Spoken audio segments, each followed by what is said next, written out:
नमस्कार, एक बार पुनः स्वामी विवेकानंद कंपटीशन सेंटर झुन्नू के ऑनलाइन प्लेटफॉर्म पर मैं डॉक्टर महेश कुलेरी आप सभी का हार्दिक स्वागत अभिनंदन करता हूं।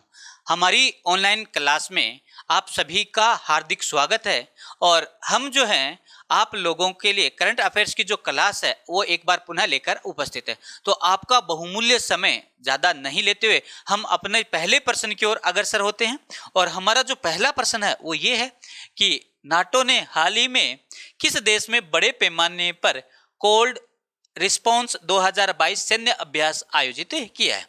अगर हम बात करें ऑप्शन ए है Sweden, B Norway, C Denmark और डी जो है वो फिनलैंड। अगर सही उत्तर की बात करते हैं तो नॉर्वे होगा।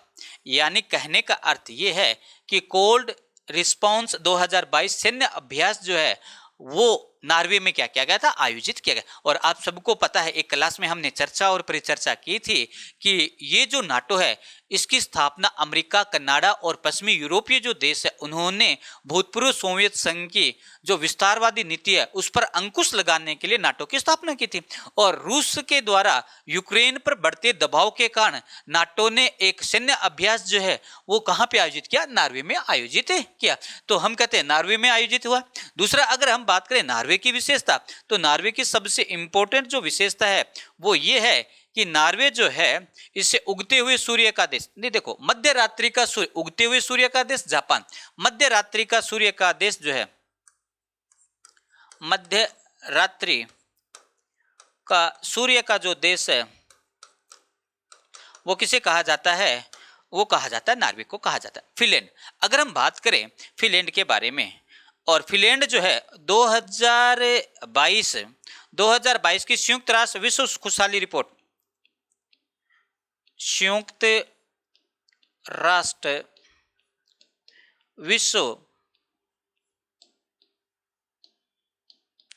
खुशहाली जो रिपोर्ट है उस खुशहाली रिपोर्ट में फिनलैंड जो है वो विश्व का सबसे खुशहाल देशों में क्या किया जाता है, शुमार। यानी विश्व के सबसे खुशहाल लोग जो वो किस देश में रहते हैं, फिनलैंड में रहते हैं। और लगातार 5वीं बार जो है फिनलैंड जो है वो ये स्थान क्या किया, प्राप्त। यानी लगातार 5 साल हो गए फिनलैंड पहले स्थान पर आते हुए। यानी कहने का अर्थ फिनलैंड के जो लोग हैं वो विश्व के सबसे खुशहाल लोगों में गिने जाते हैं। अगर बात करें भारत की, 2022 वाली जो रिपोर्ट है इसमें भारत का जो स्थान आया है वो 136वां है। यानी भारत का जो लोग हैं वो विश्व के 136वें स्थान पर हैं जो विश्व में खुशहाल रहते हैं। पहले नंबर पर फिनलैंड है और फिनलैंड लगातार 5वीं बार पहले स्थान पर आता है। अगर हम बात करें पिछले साल इसके मुकाबले 2020-21 में भारत का जो स्थान था वो 139 था। यानी कहने का अर्थ है भारत के स्थानों में 3 अंकों की क्या की गई है, सुधार दर्ज किया गया। दूसरा आपको पता है नॉर्वे मानव विकास सूचकांक में सबसे पहले नंबर पर जो आता है वो कौन आता है, नॉर्वे। यानी ह्यूमन इंडेक्स जो है, ह्यूमन इंडेक्स में पहले नंबर पर कौन आता है, नॉर्वे आता है। और हम कहते हैं स्वीडन, नॉर्वे, डेनमार्क और फिनलैंड। अगर मानचित्र आपने देखा होगा विश्व का, तो इस प्रकार का एक मैप होता है और इस मैप में इस प्रकार से जो लोकेशन है वो दिखाई जाती है। अगर लोकेशन देखते हो तो हम बात करते हैं इस प्रकार से, तो नॉर्वे, स्वीडन, ये है डेनमार्क और यहां पे है फिनलैंड। तो हम कहते हैं ये 4 देश हैं, इन्हें स्कैंडिनेविया कंट्री कहा जाता है। स्कैंडिनेविया पर्वत के आधार पर नॉर्वे, स्वीडन, डेनमार्क और फिनलैंड जो है उसे स्कैंडिनेविया कंट्री कहा जाता है। और हम कहते हैं फिनलैंड जो है इनसे हजारों झीलों का देश भी कहा जाता है। और यहाँ पे एक सागर है जिसे बोलते हैं बाल्टिक सागर, और बाल्टिक सागर के आसपास जो देश लगे होते हैं उन्हें कहा जाता है बाल्टिक कंट्री। एक विशेष क्लास में हम बात करेंगे बाल्टिक कंट्रियों की, क्योंकि वर्तमान परिप्रेक्ष्य में बाल्टिक कंट्री और स्कैंडिनेविया जो कंट्री है वो अपना एक महत्वपूर्ण क्या रखते हैं, स्थान रखते हैं। हाल ही क्लास में अपने को इतना याद रखना है कि Sweden, Norway, Denmark, Finland Scandinavia country है। नॉर्वे जो है ये विश्व मानव विकास सूचकांक में पहले स्थान पर है, इसे मध्य रात्रि का सूर्य का देश कहा जाता है। फिनलैंड जो है इसे क्या, संयुक्त राष्ट्र विश्व खुशहाली इंडेक्स में पहले स्थान पर, लगातार 5 साल हो गए पहले स्थान पर आते हैं। भारत का स्थान वर्तमान में 136 है, जबकि इससे पिछली जो रिपोर्ट थी उसमें 139 थी। दूसरा हमें अगर याद रखना है कि ये जो स्कैंडिनेविया कंट्री है यहाँ पे दूध उत्पादन के लिए ये क्या है, प्रसिद्ध है, क्योंकि ये जो क्षेत्र है ये शीतोष्ण और शीत कटिबंध से क्या रखते हैं, ताल्लुक रखते हैं। नेक्स्ट अगर हम प्रश्न की ओर बढ़ते हैं, नेक्स्ट प्रश्न है डोल उत्सव या डोल जात्रा रंगों का त्योहार किस राज्य में मनाया जाता है? और ए ऑप्शन है असम, बी पश्चिम बंगाल, सी नागालैंड और डी है तमिलनाडु। सही उत्तर की बात करें तो ये भारत के पश्चिम बंगाल राज्य में इसका क्या किया जाता है? आयोजन किया जाता है। यानी उत्तरी भारत में हम बात करते हैं राजस्थान, उत्तर प्रदेश, बिहार, यहाँ पर होली, और पश्चिम बंगाल में इसी के समकक्ष जो है वो कौन सा डोल उत्सव या डोल जात्रा जो है महोत्सव, इसका क्या किया जाता है? निर्माण किया जाता है। अगर हम बात करें असम, असम का सबसे प्रसिद्ध जो महोत्सव है वो है बिहू। बिहू जो महोत्सव है ये असम का है और इसे यहाँ पर भिन्न भिन्न नामों से क्या किया जाता है? संबोधित किया जाता है। अगर नागालैंड की बात करें, नागालैंड में एक महोत्सव है जिसे बोलते हैं हॉर्नबिल महोत्सव।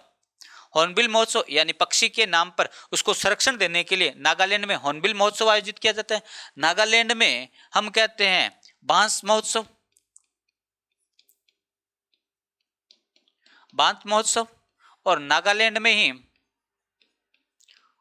मोआसू महोत्सव जो है वो क्या किया जाता है? मनाया जाता है। अगर तमिलनाडु में बात करूं तो एक तो पोंगल और दूसरा जो महोत्सव है वो जत्तीकुटा या जत्तीकट्टू जो है ये महोत्सव तमिलनाडु। और पोंगल के अवसर पर दक्षिणी भारत में नौकादौड़ प्रतियोगिता, दक्षिणी भारत में बेल प्रतियोगिता। तो जत्तीकुट्टू जो है वो बेल यानी बेलों की जो लड़ाई है, बेलों की जो दौड़ है वो जत्तीकट्टू। पोंगल पर हम कहते हैं नावों की दौड़ जिसे स्नेक बोट रेस केरल में कहा जाता है। और हम कहते हैं केरल की जो सबसे बड़ी झील है लेंगोन झील, जिसे केरल में कयाल कहा जाता है। और आप सबको पता वेमनाथ झील जो है वो प्रसिद्ध है। वेमनाथ झील में पोंगल के अवसर पर स्नेक बोट रेस का क्या किया जाता है? आयोजन किया जाता है। नेक्स्ट प्रश्न की ओर बढ़ते हैं। वर्ष 2022 का एबल पुरस्कार किसे दिया गया है? और अगर हम बात करें, पहला ऑप्शन है एवी विजयदर्शन, बी लासजलो लोवासज, सी करेन उल लेहन बेक और डी है डेनिस सुलिवन। अगर सही उत्तर की बात करें, इसका जो सही उत्तर होगा वो क्या होगा? तो हम कहते हैं कि एबल जो पुरस्कार है इसके जो वर्तमान विजेता हैं वो डेनिस सुलिवन है। और ये कहाँ के हैं? तो हम कहते हैं डेनिस सुलिवन जो है ये अमेरिका के हैं। कहाँ के? अमेरिका के, अमेरिका के हैं। और इनके द्वारा टोपोग्राफी में महत्वपूर्ण योगदान देने के लिए इन्हें एबल पुरस्कार दिया गया। अब हम बात करते हैं एबल पुरस्कार, ये गणित के क्षेत्र में दिया जाता है। गणित के क्षेत्र में विशेष उल्लेखनीय कार्य करने वाले जो लोग होते हैं, गणितज्ञ होते हैं, उन्हें एबल पुरस्कार दिया जाता है। एबल पुरस्कार प्रारंभ कब किया गया? तो प्रारंभ की जैसे ही हम बात करते हैं तो प्रारंभ है 1 जनवरी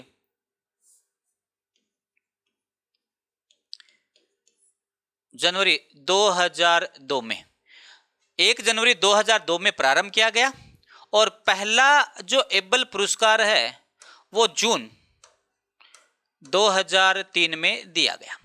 हम कहते हैं प्रारंभ 2002 में हुआ और पहला एबल पुरस्कार जो है वो 3 जून 2003 को दिया गया। और इस बार का जो एबल पुरस्कार है ये डेनिस सुलिवन, कहाँ के? अमेरिका के। और इन्होंने टोपोग्राफी में महत्वपूर्ण योगदान दिया। और आपको पता टोपोग्राफी और गणित के अंदर बहुत महत्वपूर्ण जो है वो क्या होता है? संबंध होता है। और उसी के संदर्भ में डेनिस सुलिवन को ये जो एबल पुरस्कार है ये प्रदान किया गया। दूसरा, अगर हम बात करें कि 2021 का जो एबल पुरस्कार है वो किसे दिया गया, तो हम कहते हैं 2021 का जो ये पुरस्कार है ये संयुक्त रूप से 2 विद्वानों को दिया गया। और उनमें एक है एवी विजयदर्शन और दूसरे जो है वो लासजलो लोवासज है। 2021 में 2 जनों को संयुक्त रूप से एबल पुरस्कार जो है वो क्या किया गया? प्रदान किया गया। और ये जो है ये अपने आप में महत्वपूर्ण है कि ये सिंगल या एक से अधिक लोगों को ये जो पुरस्कार है ये क्या किया जा सकता है? दिया जा सकता है। तो एवी विजयदर्शन वो लासजलो लावास जो है इन्हें 2021 का एबल पुरस्कार जो है वो क्या किया गया था? प्रदान किया गया था। और लासजलो लोवासज जो है वो कहाँ के हैं? हंगरी मूल के हैं। कहाँ के? हंगरी जो है यूरोप का एक महत्वपूर्ण देश है, हंगरी मूल के। अब हम बात करते हैं करेन उल हेलेन बेग, और ये एकमात्र ऐसी महिला है जिन्हें ये जो पुरस्कार है वो क्या किया गया था? प्रदान किया गया था। हम कहते हैं कि एकमात्र जो है ये कब दिया गया था? 2019 को। 2019 को यूएसए की करेन उलहेनबेग को 2019 का एबल जो पुरस्कार है ये क्या किया गया था, प्रदान किया गया था। अगर हम बात करें क्या कोई भारत का भी ऐसा है जिसे ये पुरस्कार दिया गया है, तो हम कहते हैं भारत का एकमात्र ऐसा व्यक्ति जिन्हें 2007 में एबल पुरस्कार दिया गया था, श्रीनिवासन।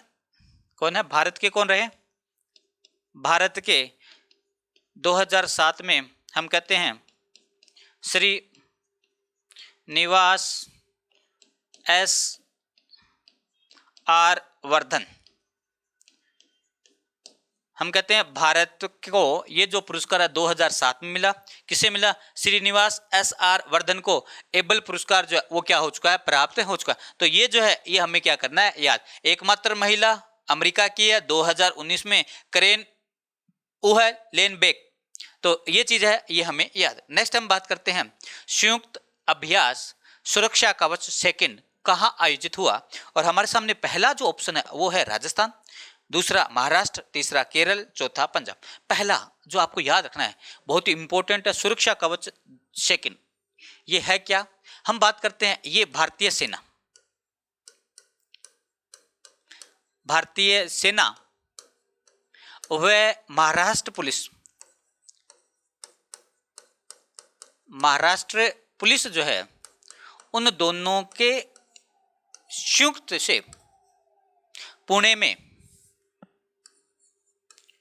पुणे महाराष्ट्र में ये जो है सुरक्षा कवच सेकंड जो है ये क्या क्या आयोजित किया। और इसका जो मूल उद्देश्य जो है वो ये है, पहला जो है वो ये आतंकवाद से सुरक्षा, यानी इसका जो मूल उद्देश्य था, एक मूल उद्देश्य क्या था, आतंकवाद से सुरक्षा यानी आतंकवाद को रोकना, और दूसरा जो था वो बम डिफ्यूज करना। हम बात करते हैं बम डिस्पोजल करना, यानी इस संयुक्त अभ्यास का जो मूल उद्देश्य था वो आतंकवाद को रोकना या आतंकवाद से सुरक्षा, और दूसरा बम डिस्पोजल करना। यानी आपको पता है कि जब कसाब जो था उसने सबसे पहले जो अटैक किया था वो ताज के आसपास मुंबई में किया था, और इसीलिए मुंबई सरकार जो है वो भारतीय सेना, आपको पता है कि पुलिस से ज़्यादा जो है वो भारतीय सेना को क्या दी जाती है, ट्रेनिंग दी जाती है, और वो जो है वो बमरोधक वो आतंकवाद से लड़ने में क्या होती है, सक्षम होती है। तो उसी प्रकार से पुलिस को सक्षम बनाने के लिए महाराष्ट्र पुलिस व भारतीय सेना के मध्य सुरक्षा कवच सेकंड का क्या किया गया था, आयोजित किया गया था। कहाँ पे किया गया था, पुणे, पुणे कहाँ पे, महाराष्ट्र में। तो ये जो बात है ये हमें क्या करनी है, याद रखें। दूसरा, आप सबको पता है कि वर्तमान में विभिन्न देशों के मध्य जो वो संयुक्त युद्ध अभ्यास का आयोजन किया जा रहा है, और भारत में जब भी बात करते हैं तो राजस्थान, गुजरात, ये जो बेल्ट है यहाँ पे इस प्रकार के जो आयोजन होते हैं, चाहे वो भारत अमेरिका हो, चाहे वो भारत रूस हो, चाहे वो भारत जापान हो, यानी विभिन्न देशों के मध्य संयुक्त युद्ध अभ्यास जो है वो क्या किया जाता है, आयोजित किया। एक विशेष क्लास में आप लोगों के लिए जितने भी 2021-2022 में संयुक्त युद्ध अभ्यास हुए हैं उन पर हम चर्चा और परिचर्चा करेंगे। एक विस्तृत क्लास लेके आएंगे जो आपके कंपटीशन क्लास में बहुत ही जो है वो महत्वपूर्ण जो है वो रहेगी। तो नेक्स्ट प्रश्न की ओर बात करते हैं। विश्व का कौन सा शहर रिकॉर्ड 53.2 डिग्री तापमान के साथ धरती का सबसे गर्म स्थान, यानी अभी एक नया जो देश है या नया स्थान है वो सबसे गर्म, पहले हम बात करते थे कोई और था, वर्तमान में, और हमारे सामने पहला है जैकोबाबाद, दूसरा कुवैत, तीसरा डेथ वैली, और चौथा अल अजीजिया। तो अगर सही बात करें तो कुवैत, हाल ही में कुवैत ने विश्व के सभी गर्म स्थानों को पीछे छोड़ दिया है, और कुवैत जो है वो वर्तमान में विश्व का सबसे गर्म जो स्थान है वो बन गया। हम कहते हैं कितने डिग्री तापमान के साथ, 53.2 डिग्री तापमान के साथ कुवैत, और कुवैत जो है वो कहाँ पे, एशिया में है, अरब प्रायद्वीप जो है, अरब प्रायद्वीप में कुवैत। उससे पहले विश्व का सबसे गर्म स्थान जो था वो डेथ वैली थे। कोरोना काल जब आया था उससे पहले सबसे गर्म जो स्थान था वो अल अजीजिया, अल अजीजिया कहाँ पे, लीबिया में, लीबिया में, और डेथ वैली है वो यूएसए, और यूएसए में हम कहते हैं कहाँ पे, कैलिफोर्निया में, कहाँ पे, कैलिफोर्निया में, और जैकोबाबाद जो है ये कहाँ पे, पाकिस्तान में, कहाँ पे, पाकिस्तान, और कुवैत जो है वो हम कहते हैं अरब कंट्री, अरब प्रायद्वीप में। अगर मैं कहूँ वर्तमान में कुवैत, उससे पहले डेथ वैली संयुक्त राज्य अमेरिका कैलिफोर्निया में ये जो था। उससे पहले अफ्रीका महाद्वीप, ये जो है ये अफ्रीका महाद्वीप में, अफ्रीका महाद्वीप में सहारा मरुस्थल में, अल्जीरिया लीबिया में, डेथ वैली उत्तरी अमेरिका में,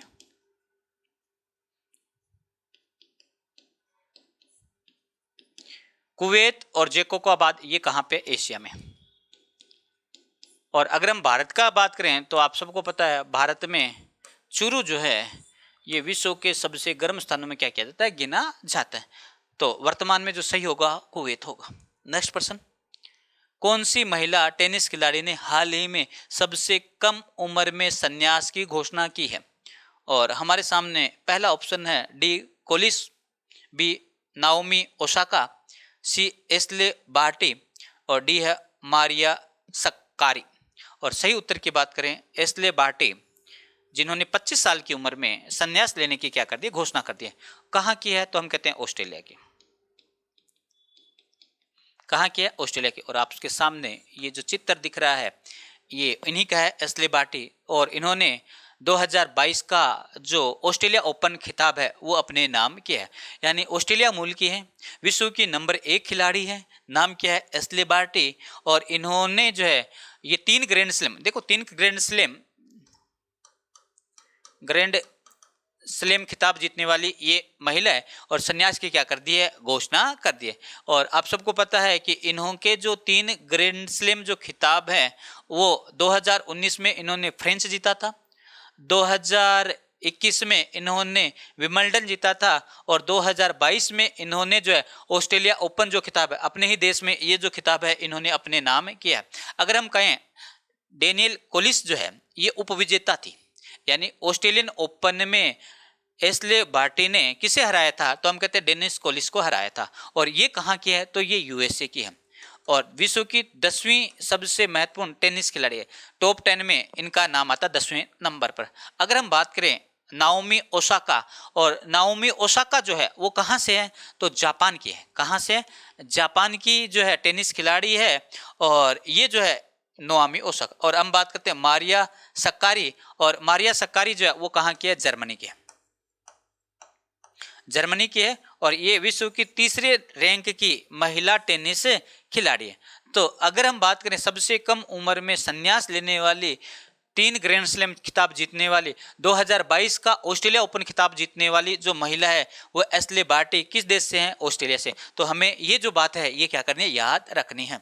नेक्स्ट पर्सन, मिस वर्ल्ड 2021 का खिताब किसने जीता है?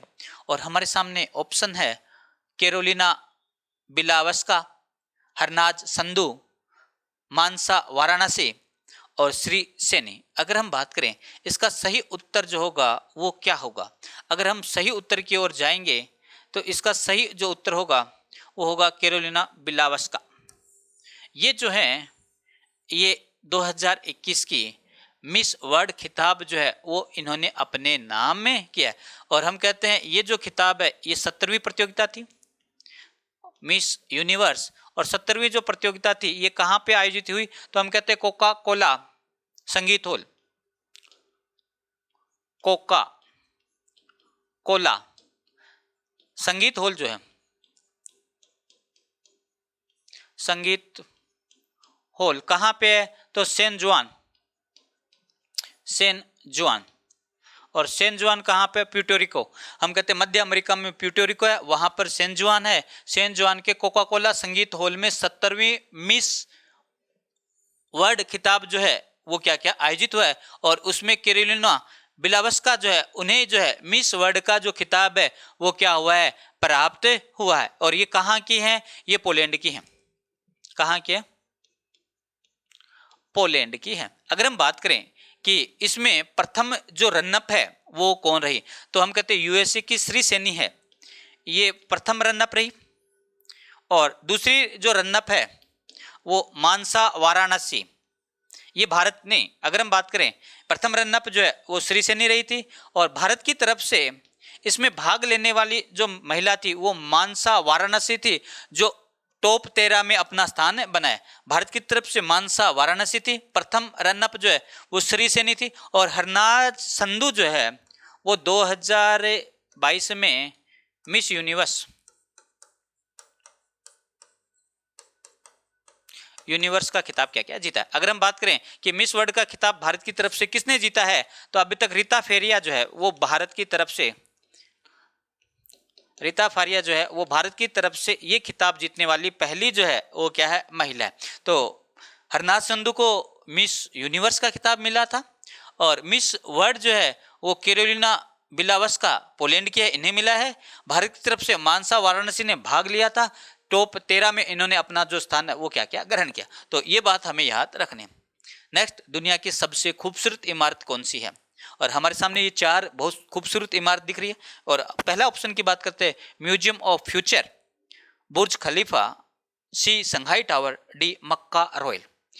अगर हम बात करें 4 जो ऑप्शन दिख रहे हैं इनमें जो है ये जो पिक्चर दिख रही है ये है म्यूजियम ऑफ फ्यूचर, और सही उत्तर जो है वो कौन सी, सबसे खूबसूरत इमारत जो है वो म्यूजियम ऑफ फ्यूचर है। और ये कहाँ पे है, तो हम कहते हैं दुबई में, दुबई में है। 7 मंजिला ये जो इमारत है इसकी विशेषता क्या है कि आने वाले भविष्य में जो भी घटना होगी उससे रिलेटेड जो है वो इसमें जो है वो क्या क्या प्रदर्शनी लगाई। यानी हम कहें कि इसमें जो है 2071 तक की जो तकनीकी विकास होगा, यानी सन 2071 तक की जो विज्ञान जो है वो जो उन्नति करेगा, उस उन्नति से संबंधित जो बातें हैं वो कहाँ पे देखने को मिलेगी, म्यूजियम ऑफ फ्यूचर में मिलेगी। म्यूजियम ऑफ फ्यूचर है कहाँ पे, हम कहते हैं दुबई में। कितने मंजिल है, 7 मंजिल। क्या होगा कि आने वाले भविष्य में विज्ञान द्वारा, यानी विज्ञान के द्वारा जो टेक्नोलॉजी का उपयोग किया जाएगा वो वहां पे दिखाई। और कब तक की टेक्नोलॉजी, 2071 की टेक्नोलॉजी। अगर हम कहें कि भाई आप हमें बताओ कि फ्रांस, रूस व यूक्रेन के युद्ध का क्या होगा, अगर टेक्नोलॉजी में कोई इस प्रकार की व्यवस्था है तो हमारे लिए महत्वपूर्ण होगी। लेकिन अभी तक कहते हैं कि विश्व की सबसे सुंदर जो इमारत है वो म्यूजियम ऑफ फ्यूचर है। दूसरे, अगर हम बात करें कि बुर्ज खलीफा, और बुर्ज खलीफा जो है वो भी दुबई में, और ये जो है ये क्या है, बुर्ज खलीफा जो है वो दुबई में है। और विश्व की सबसे ऊंची जो इमारत है वो कौन सी है, बुर्ज खलीफा। और अगर हम बात करें इनमें बुर्ज खलीफा कौन सी है, तो बुर्ज खलीफा ये है जो विश्व की सबसे ऊंची क्या है, इमारत है। अगर हम बात करें कि बुर्ज खलीफा जो है इसकी ऊंचाई कितनी है, तो बुर्ज खलीफा की जो ऊंचाई है दुबई में 828 मीटर है। कितनी है, 828 मीटर है। विश्व की सबसे ऊंची जो इमारत है वो बुर्ज खलीफा दुबई में ही। देखो दुबई जो है यहाँ की इमारतें पूरे विश्व भर में क्या है, प्रसिद्ध है अपनी सुंदरता के लिए, अपनी ऊंचाई के लिए। अगर हम बात करें संघाई टावर, संघाई टावर कहाँ पे है, तो हम कहते हैं संघाई। और संघाई कहाँ पे है, चीन में।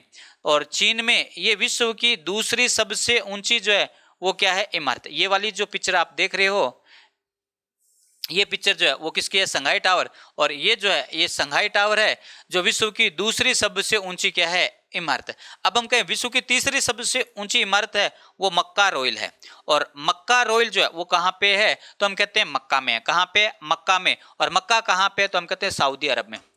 सऊदी अरब में विश्व की तीसरी सबसे ऊंची इमारत है। अगर आप देखो ये है मक्का रॉयल।